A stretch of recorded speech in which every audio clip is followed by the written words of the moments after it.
Queen. So, for today's video, I'm back. And then ngayon, nakikita niyo naman yung nasa paligid ko. So, parang dumi.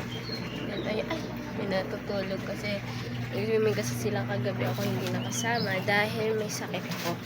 Ngayon, may sakit pa naman ako. Pero okay naman ako. Ito, ayusin ko pa to. Ano yun? Lahat ng kalat na yun is aayusin ko. And din yun ang mga Jellybean, update ko na lang kayo kapag malapit na ang mata.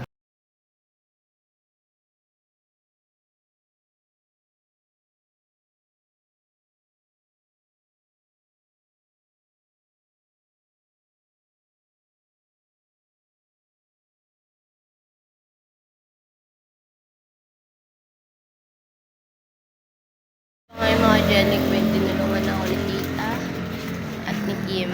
Tapos si Pacman, nag-ano siya dun. And then, samahan niyo na ako maglinis. Pata siya ng dilata. Ako ay nag-ano ng downy.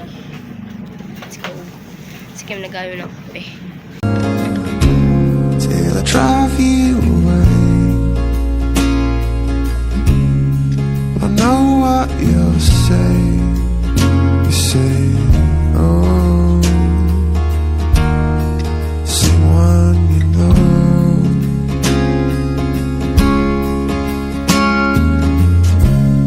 But I promise you this, I'll always look out for you. Yeah, that's what I'll do.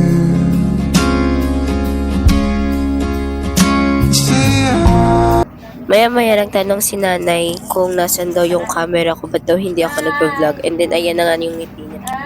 Para sa akin, masaya ako ngayong araw na to kasi may isang taong matagal ko nang hinihintay na sumuporta sa akin at yun ay si Nanay Mercy. Hindi ko na-expect na dadating kami sa na susuportahan niya ako at natutuwa siya sa ginagawa ko na magpasaya ng tao, tumulong, at meron din namang isang taong nagtiwala din sa akin na hindi ko ina-expect na isang vlogger.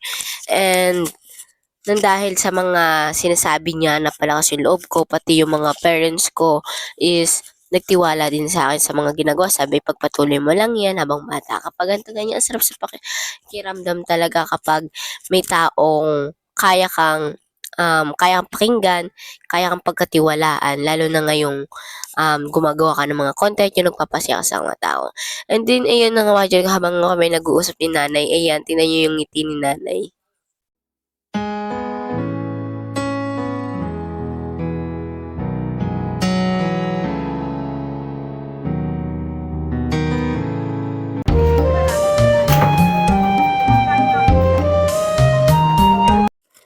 Habang ako ay nag-aayos ng mga paninda, maya-maya napapansin ko talaga kay Pacman na antok na talaga siya, hindi niya na kaya ng powers niya. Tingnan niyo.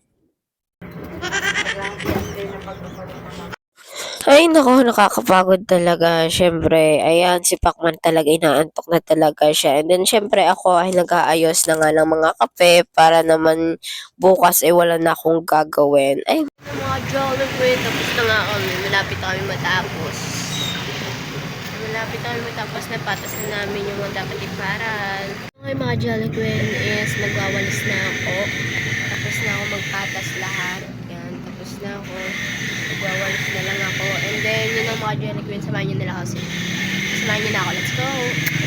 Ayun na nga mga jelly ko, sarap talaga sa pakiramdam kapag malinis yung paligid, yung walang kalat. Kasi kapag once na may makalat, parang nai-stress na dalagdagan lang yung isipin mo kung paano mo siya masusolusyonan, kung ano yung sisimulan mo.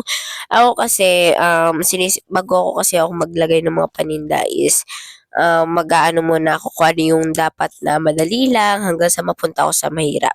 And then, ayan naman, okay naman, nasolusyonan ko naman silang lahat, na kaya ko mag-isa.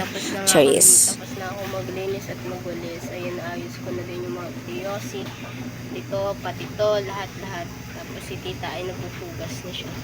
Tapos yun na nga mga Jollibee, tapos na nga ako maglagay ng mga gloss at maglinis. Ang gagawin ko naman ay magre-review ako for research defense namin tomorrow ng umaga. Yun na mga Jollibee, see you later na, update ko na lang kayo mamaya. So guys, so ngayon merong isang ay dalawang mag-asawa na lumapit kay tita kukunin daw silang ninang. Tapos tinan niya, sarap na nito. Tapos ang laki.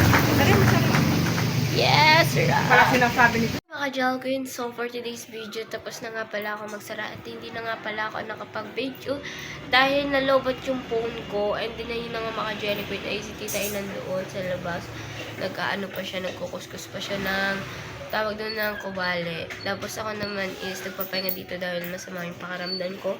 And then mamaya mga Jelly Queen is samahan nyo akong mag-aral may ng PR2. And buti na lang na-adjust yung defense namin. Kaya makapag-aral pa ako, di ba? Then makapaghanda pa ako ng explanation. Di ba? Yun ang mga Jelly Queen, sabahan nyo man ako manood. And then mag-relax na ako. Sabay ka din. Watching Netflix. Yun ang mga Jelly Queen. See you later na lang. Update ko na lang kayo. Siyempre, kakain mo na din kami. Update ko na lang kayo mga Jelly Queen. See you later. Ayan talaga mga ka-Jelly Queen. Buti na lang na na-adjust yung aming pasok bukas. And sa isang araw pa yung pasok namin. And makakapag-review pa kami ng Group 1. At syempre, lahat ng mga sasabak sa research defense. And Lord, gusto ko lang sabihin sa iyo, nagabayan mo po kami sa darating na aming research. There's the